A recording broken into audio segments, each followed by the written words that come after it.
Let me ask you one last thing. How's life these days? Life is great. Yeah? What are you doing now?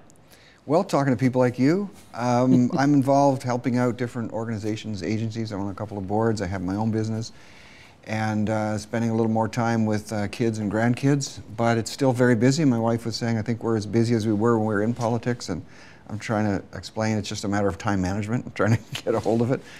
But you know, there's a lot of exciting things going on. And there's a lot of things that need fixing. And I'm involved in ways that I can be in both of those. Because you've got your own consulting business. Yes. On the left coast. Yes. Do you miss politics at all? I loved going to work every day when I was in politics. People in media, they say, you must miss, you know, you must be glad to get out of the grind. And people always, I don't know why they would say this, Steve, but they always say, you know, you're probably glad to get away from the media. Well, I happen to be doing a lot of work in media these days. I loved going to work every day, even though there were rough days, and even though there were days that, yeah, the media was tough on you, which reminds you what a democracy is all about. But miss it. I haven't really had time, and I'm still involved. I help out things at the federal level. I do what I can because I think the government's doing a good job. I help out the BC Liberals. So, you know, my friends are wondering, you know, you're helping Liberals provincially and you're helping Conservatives federally, what's going on? And you just said you'd vote for an NDP bill. So what is going on?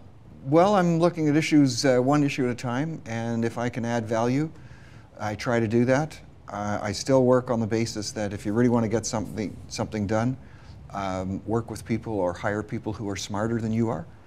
I've always found that easy to do, and working with good people and having good support is a huge part of moving ahead.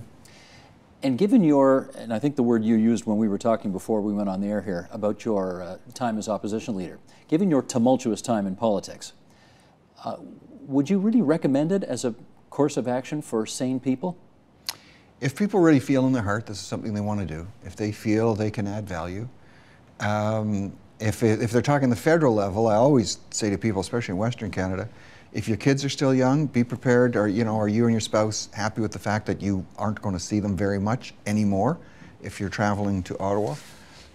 So weigh all of those things in. If you do have a partner, make sure that he or she is with you, sort of heart and soul on it, because just like the business you're in, it's a demanding business. You will take a pounding, and you've got to make sure your heart is in it. Good place to end. Stockwell, thanks so much for joining us here at TVO today. Thanks for your interest. Support Ontario's public television. Donate at tvo.org.